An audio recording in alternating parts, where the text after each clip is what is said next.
Tellers agree in their tallies that the total number of votes cast is 428, of which the Honorable Kevin McCarthy of the state of California has received 216.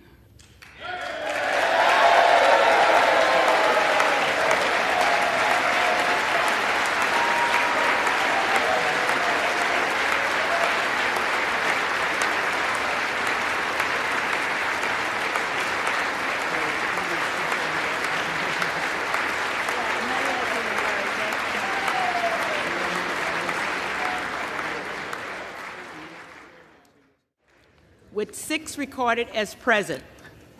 Therefore, the Honorable Kevin McCarthy of the state of California, having received a majority of the votes cast, is duly elected Speaker of the House of Representatives.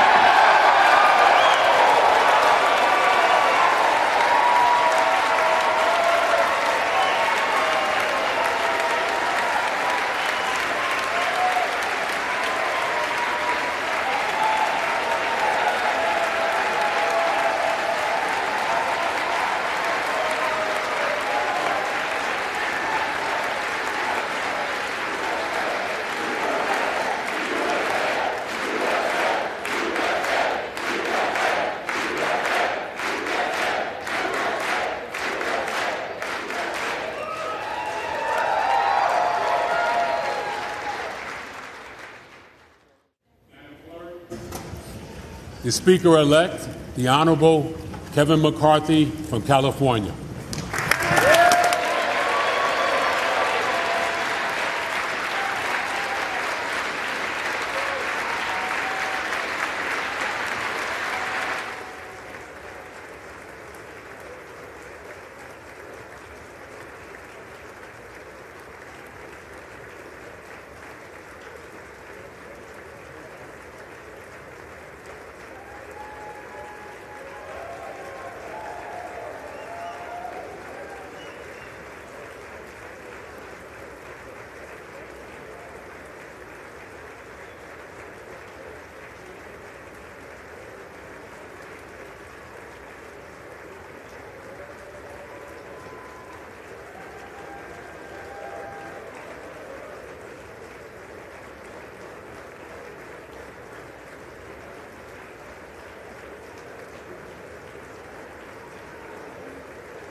It is now my solemn responsibility to hand over the people's gavel to a son of Bakersfield, a former small business owner, a proud product of a firefighter's household, the gentleman from the great state of California and the next Speaker of the 118th Congress, Kevin McCarthy.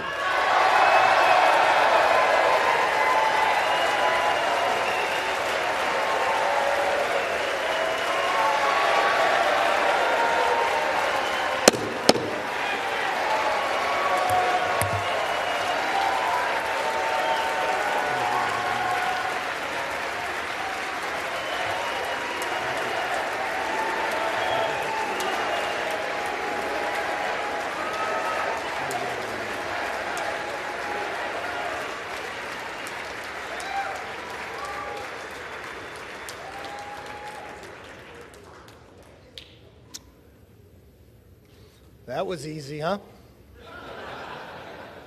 I never thought we'd get up here.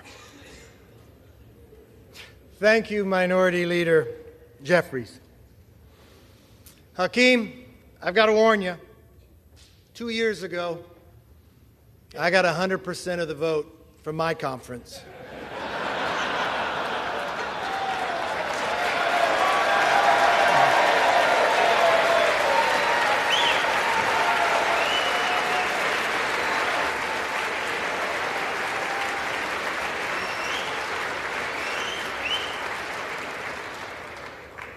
There's somebody else I want to thank. The gentlelady who served as our presiding officer this week, our clerk, Cheryl Johnson. Thank you.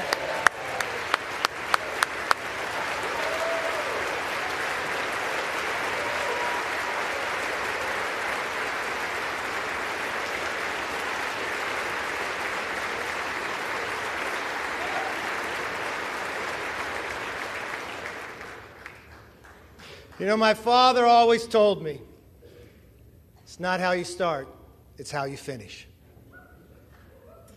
And now we need to finish strong for the American people.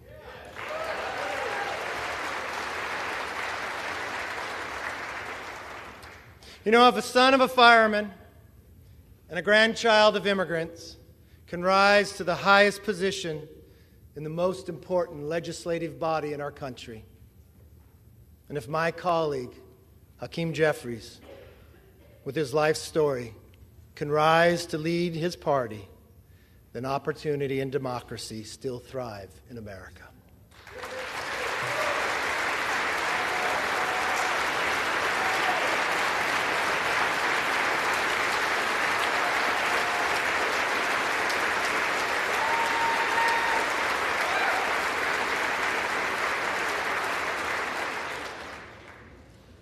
To Leader Jeffries, there will be times we agree, and many times we will differ. I promise our debates will be passionate, but they will never be personal. That's my commitment to you.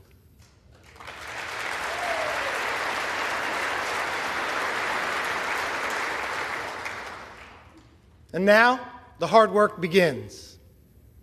What we do here today, next week, next month, next year, will set the tone for everything that follows. Tonight, I want to talk directly to the American people. As Speaker of the House, my ultimate responsibility is not to my party, my conference, or even our Congress. My responsibility, our responsibility, is to our country.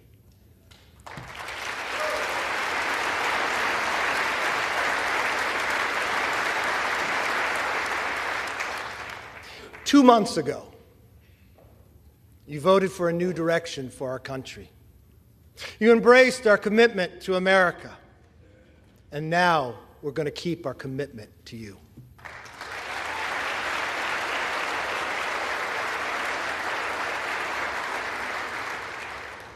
It's a commitment for an economy that's strong, where you could fill up your tank of gas and feed your family, where paychecks grow and not shrink.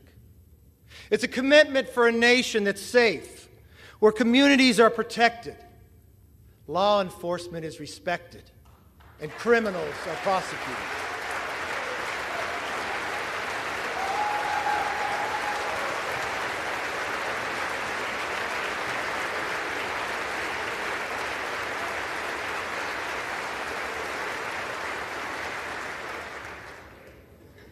A commitment for the future that's built on freedom, where children come first and are taught to dream big. Because in America, dreams can still come true. A commitment for a government that is held accountable, where Americans get the answers they want, need, and deserve. Our system is built on checks and balances. It's time for us to be a check and provide some balance to the president's policies.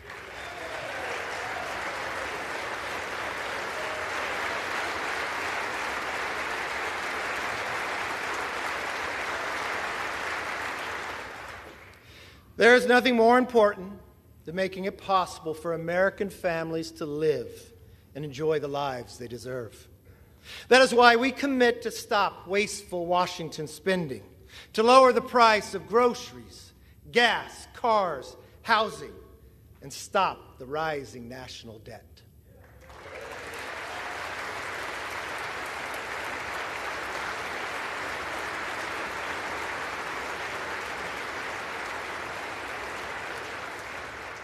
We pledge to cut the regulatory burden, lower energy costs for families, and create good-paying jobs for workers by unleashing reliable, abundant, American-made energy.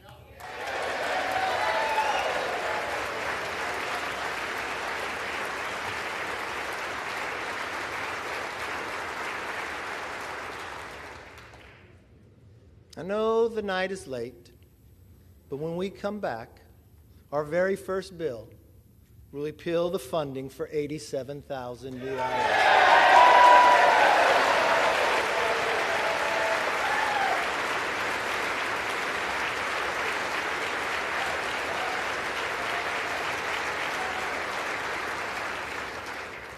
You see, we believe government should be to help you, not go after you.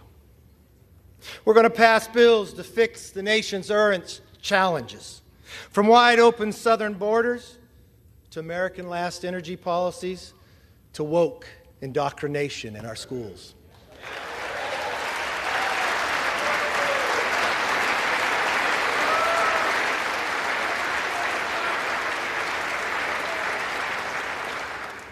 We'll also address America's long-term challenges, the debt, and the rise of the Chinese Communist Party. Congress must speak with one voice on both of these issues. This is why we will end wasteful Washington spending. From now on, if a federal bureaucrat wants to spend it, they will come before us to defend it.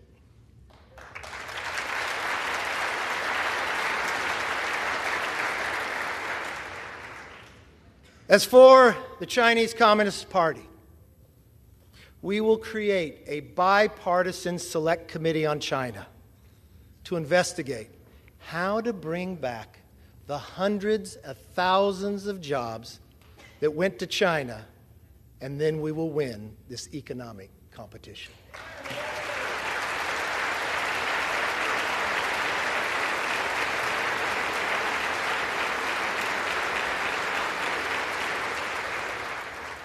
Now, speaking of committees, we will hold the swamp accountable. From the withdrawal of Afghanistan to the origins of COVID and to the weaponization of the FBI.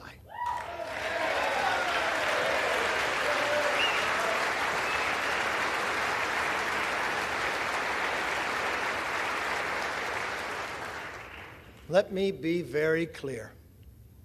We will use the power of the purse and the power of the subpoena to get the job done.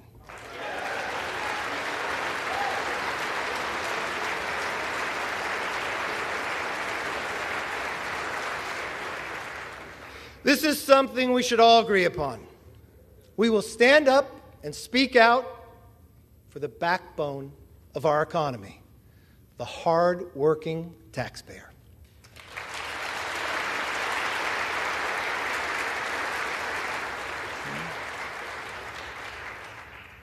It's nighttime here in Washington.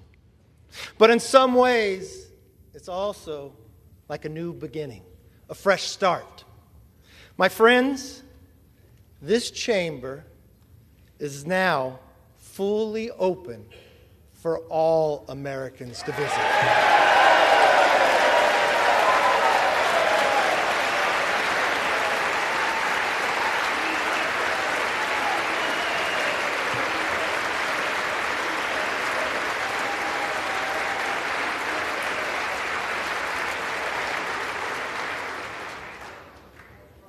I want to give all Americans a personal invitation. You are welcome to see this body at work. No longer will the doors be closed, but the debates will be open for you to witness what happens in the People's House.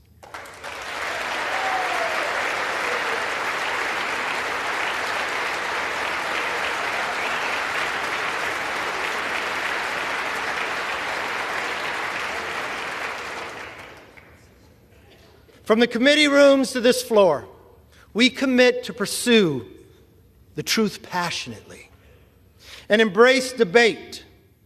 No more one-sided inquiries.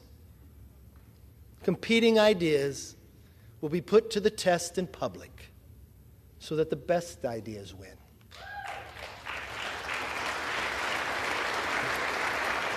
But we also pledge to bring Congress to the people, because answers have not and will not always be found in Washington.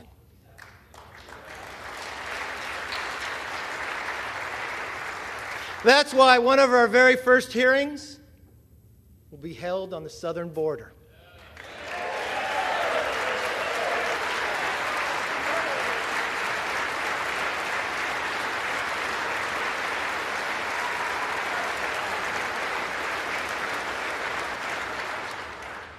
No more ignoring a crisis of safety and sovereignty. We must secure our border.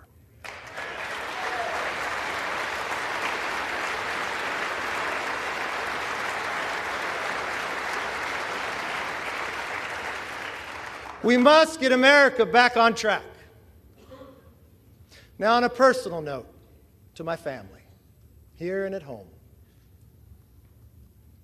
to Judy, Megan, Connor, Emily, my brother Mark, Monica, Zach, and yes, my mom Bert. I am where I am because you are who you are.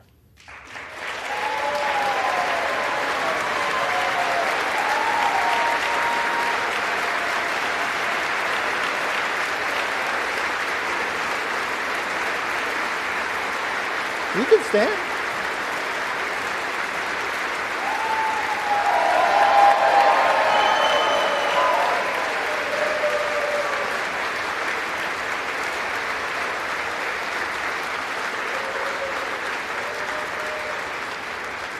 I'd also like to thank my constituents in California's Central Valley. Yes, and especially my hometown of Bakersfield. I don't know if you're familiar with music, but as Buck Owens sings, how many of you that sit and judge me have ever walked the streets of Bakersfield?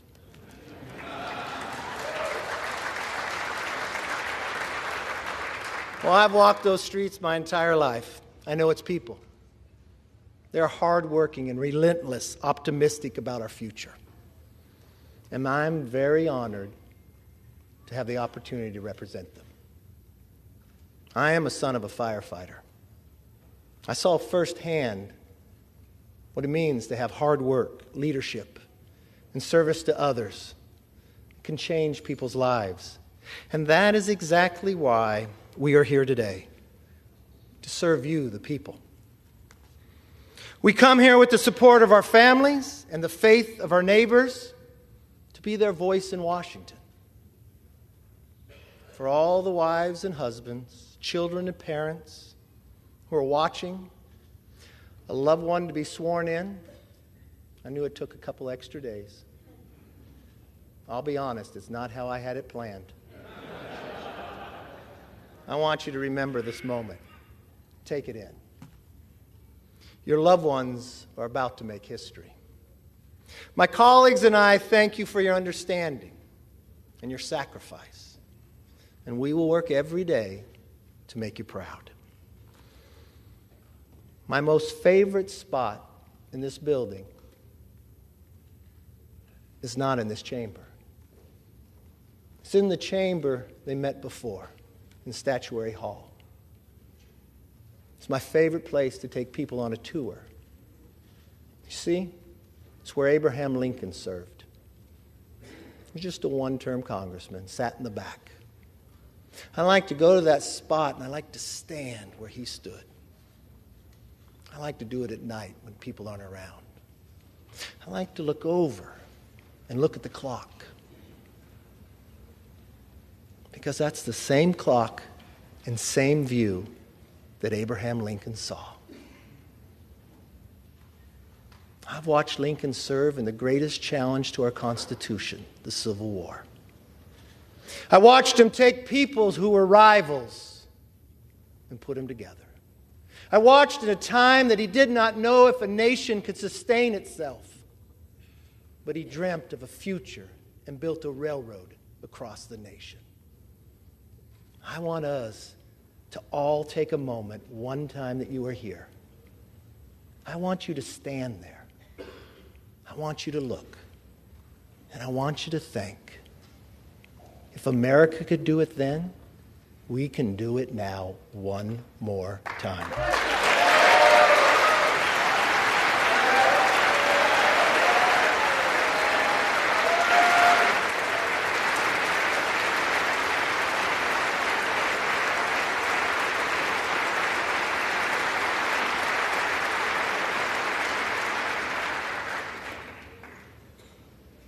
You know, Abraham Lincoln gave his life in service to this country. One of his most important observations about America applies today, as much as it did 160 years ago. He said, "We are striving to maintain the government and institutions of our fathers and to transmit them to our children and our children's children's forever." My fellow Americans, that is still our mission today. This moment calls for restoring trust within our country and with each other. In that spirit, I will work with anyone and everyone who shares our passion to deliver a better future for the nation. I hope you'll join me. As a Congress, we can only operate if we cooperate. My door will be open. I'd like you to come by. I want you to see, as you walk down the hall, a large portrait of Lincoln. I want you to go into that conference room. I want you to see another portrait. My members know of this. It's of Washington crossing the Delaware. You all know the story. It happened on Christmas, 1776. There was no iPhone to take a picture. People wonder when it was painted. It wasn't painted by someone who was there. It was painted in 1850 and 1851. He was an immigrant who lived in America, Emanuel Lentz. You know why he painted it? Because he knew America was more than a country. America was an idea. He went home to Germany, and he wanted Germany to have a revolution based upon the values and freedoms that we defend every day. His talent was art. So he believed if he painted this painting, he could inspire his countrymen to rise up for the idea of freedom. Now, many historians will tell you he didn't get it correct. They'll tell you Washington crossed on a Durham boat, but he paints it with Washington in a rowboat. You see 13 people, but only 12 faces. You see Washington standing up in a rowboat in the middle of winter, wearing a ceremonial uniform with his hand on his chest. He looks so stoic. You would look at that man, you'd say, I'd follow him anywhere. You probably believe that he never lost a battle. But history would tell us at that moment, at that time, he had only lost. We had never won. You see, that was the night of our first victory as a nation when we surprised the Hessians. But when you look at that painting, don't look at Washington. I want you to look at who's in the boat. You see, the second rower in the beret, he's Scottish. The person directly across from him in the green, rowing in the exact same cadence, is an African American. You come down right to the middle in the red, the person who's rowing the strongest is a woman. And in the very back is a Native American. I don't know from a historic fact if they were in the boat that night, but to this young immigrant who had lived in America, that's who he believed would be in the boat. The second to last person is a farmer. He could be from Bakersfield, I'm not sure. His hand goes across his face. People will debate this part.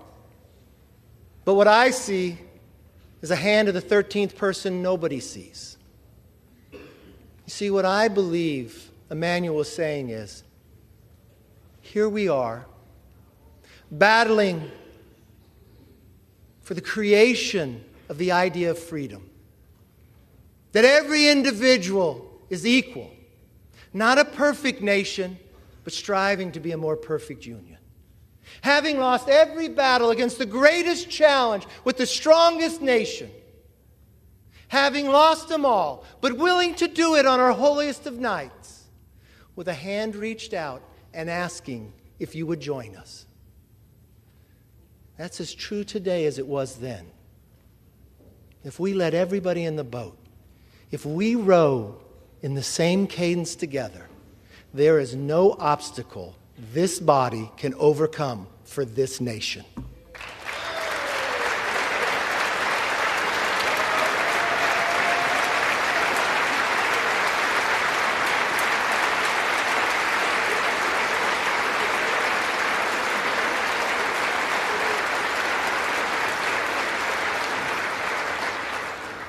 It is time for us to be the voice and worthy of their vote. Let me close with this. I may not know all of you, some of you are new, but I hope one thing is clear after this week. I never give up.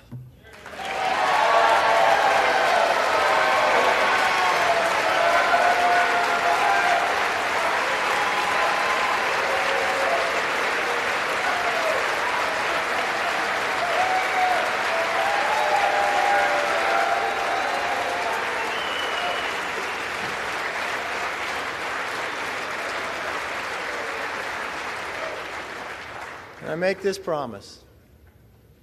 I'll never give up for you, the American people. And I will never give up on keeping our commitment to America. Our nation is worth fighting for. Our rights are worth fighting for. Our dreams are worth fighting for. Our future is worth fighting for.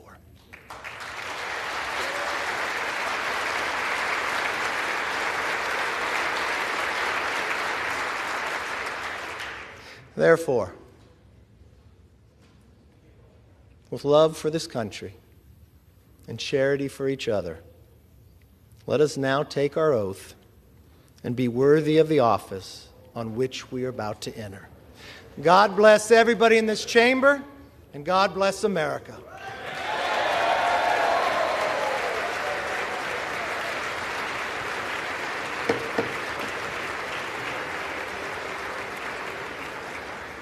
Not so fast. I have to get sworn in first.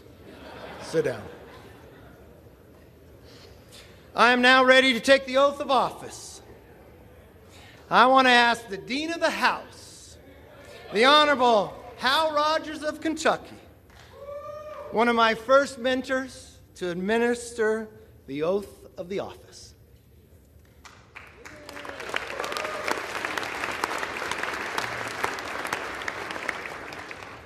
First, we want to offer a bipartisan congratulations to the gentleman from California.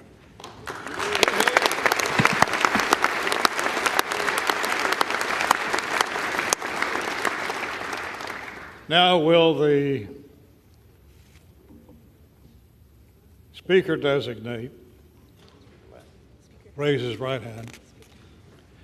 Do you solemnly swear that you will support and defend the Constitution of the United States against all enemies, foreign and domestic, that you will bear true faith and allegiance to the same, that you take this obligation freely, without any mental reservation or purpose of evasion, and that you will well and faithfully discharge the duties of the office on which you're about to enter? So help you God. Yes, I do. Congratulations and Godspeed.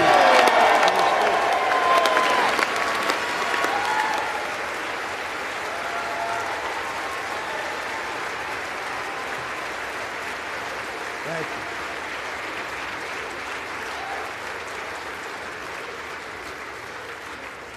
According to the President, the chair will swear in the members-elect en masse.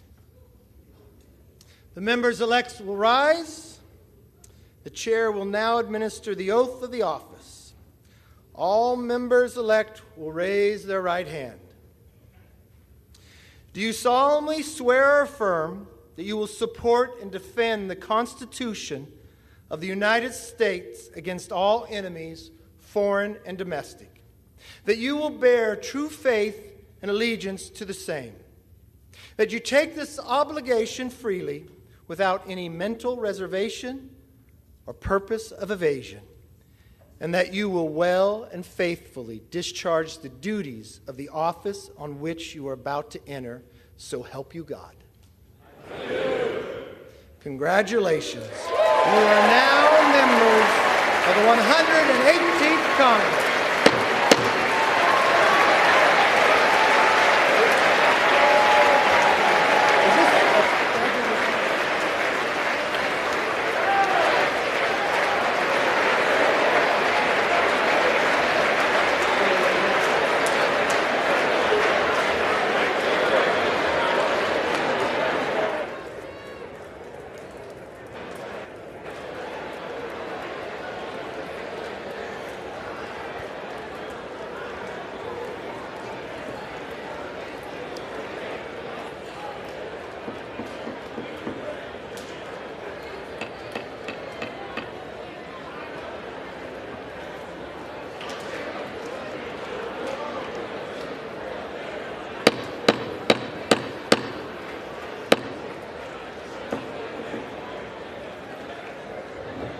All right, we got a little more business. I hope that was worth the wait. The chair recognizes the gentlewoman from New York, Ms. Stefanik.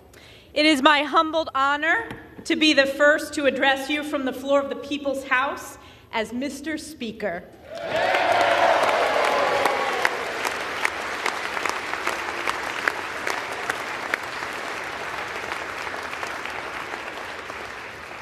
Mr. Speaker, as chair of the Republican Conference, I am directed by that conference to notify the House officially that the Republican members have selected as Majority Leader the gentleman from Louisiana, Mr. Steve Scalise.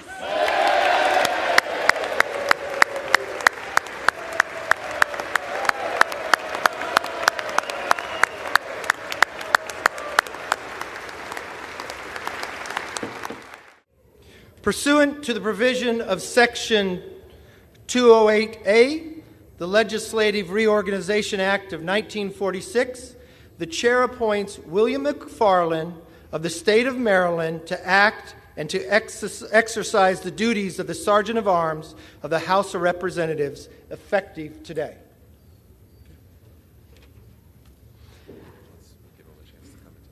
Okay.